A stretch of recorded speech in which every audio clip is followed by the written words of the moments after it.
Hi, this is Alessandra. Artie and I have created a workshop that combines mindfulness with creative expression.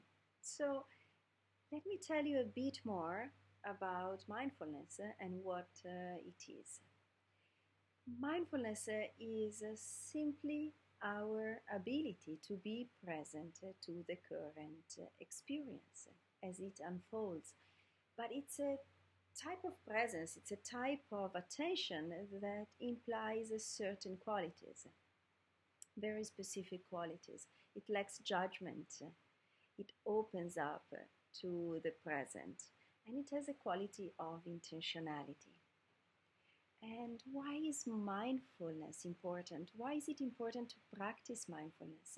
Why is it important to become more mindful in our life? Well, there's plenty of research about that. The research links mindfulness with better emotional regulation, better body regulation as we integrate our sympathetic and parasympathetic system, better fear modulation, higher levels of well-being, higher levels of self-awareness.